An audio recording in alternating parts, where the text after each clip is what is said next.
GCMMFના નવા ચેરમેનની જાહેરાત થઈ ચૂકી છે। જી હા, અશોક ચૌધરી બન્યા છે GCMMFના ચેરમેન અને આગામી 2.5 વર્ષ માટે અશોક ચૌધરી ચેરમેન તરીકે રહેશે, જ્યારે ગોરધન ધામેલિયા નવા વાઇસ ચેરમેન જાહેર થયા છે।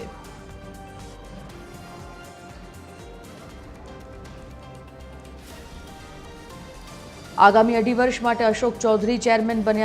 ચેરમેન તરીકેની જવાબદારી સંભાળશે, તો ગોરધન ધામેલિયા નવા વાઇસ ચેરમેન બન્યા છે। GCMMFના નવા ચેરમેનની ચૂંટણી આજે યોજાઈ હતી, જેમાં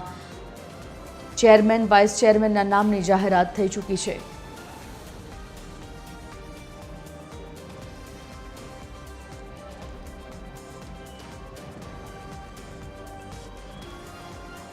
એસોસિએટ એડિટર અરુણ શાહ આ મુદ્દા પર ન્યૂઝરૂમથી લાઈવ જોડાઈ ગયા છે। અરુણ, GCMMFના ચેરમેન વાઇસ ચેરમેનના નામની જાહેરાત થઈ ચૂકી છે,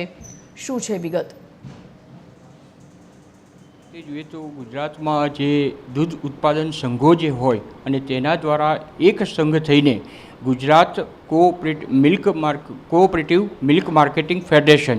GCMMF ની જે ચૂંટણી યોજવાની હોય તેના સંદર્ભમાં સૌથી મહત્ત્વપૂર્ણ કહી શકાય કે અત્યારે જે પરિણામનો અંત આવ્યો છે અને આજે સવારથી જે અટકળો ડેરીના વર્તુળોમાં અને ખાસ કરીને સહકારી આગેવાનોમાં જે વહેતી હતી તેમાં અનેકવિધ નામો ચર્ચાતા હતા, પરંતુ આખરી મહોરની તરીકે કહી શકે કે ચેરમેન તરીકે હાલના તબક્કે જોઈએ તો અશોક ચૌધરી કે જે ખાસ કરીને ઉત્તર ગુજરાત એટલે કે મહેસાણાનું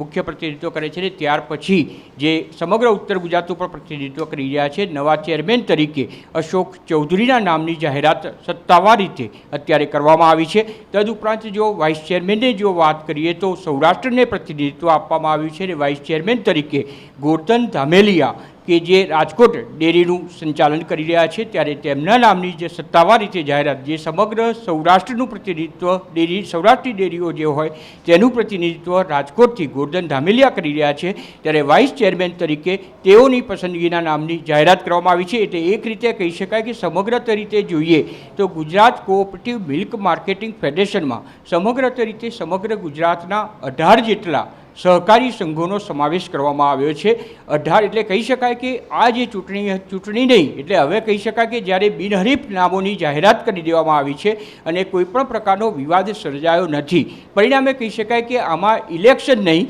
પરંતુ સિલેક્શન કરવામાં આવ્યું છે। અને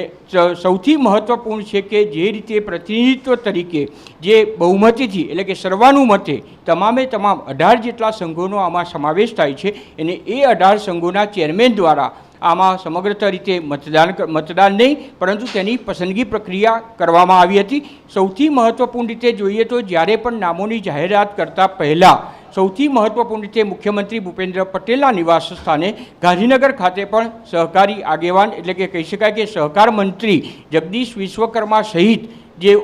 બેઠક યોજવામાં આવી અને તેમાં જે ચર્ચા વિચારણા કરવામાં આવી ને ત્યાર પછી અંતમાં જે નામો જે છે તેમાં પસંદગીની જાહેરાત કરવામાં આવી ને ચેરમેન અને વાઇસ ચેરમેન તરીકે અશોક ચૌધરી તેમજ વાઇસ ચેરમેન તરીકે ગોરધન ધામેલિયાના નામની મહત્ત્વપૂર્ણ રીતે જાહેરાત કરવામાં આવી છે। પરિણામે કહી શકાય કે સમગ્ર એક રીતે કહી શકાય કે દૂધના ઉત્પાદનમાં ગુજરાત ન માત્ર એક દેશ પરંતુ વિશ્વમાં પણ સારું એવું નામ છે ને ખાસ કરીને અમૂલ ડેરીનું નામ જે ખ્યાતિ પ્રાપ્ત છે ને તમામ ડેરીના સંકલનથી જે નામ આપવામાં આવ્યું છે તે અમૂલ ડેરીનું સંકલન ધરાવે છે તેવા સમગ્ર સંઘોનું સંગઠન એટલે ગુજરાત કોઓપરેટિવ મિલ્ક માર્કેટિંગ ફેડરેશનની રચના કરવામાં આવી છે। ત્યારે તેના હોદ્દેદાર તરીકે અને મુખ્ય હોદ્દેદાર તરીકે કહી શકાય કે ચેરમેન અને વાઇસ ચેરમેન તરીકે જે પણ વહેતા હાલના તબક્કે જોઈએ તો જે રીતે સામળ પટેલ જે ચેરમેન તરીકે અસ્તિત્વ ધરાવતા હતા તેમજ વાઇસ ચેરમેન તરીકે જોઈએ તો ખાસ કરીને વલ્લભ હુબલ એમની વાઇસ ચેરમેન તરીકે અત્યારે કાર્યરત હતા।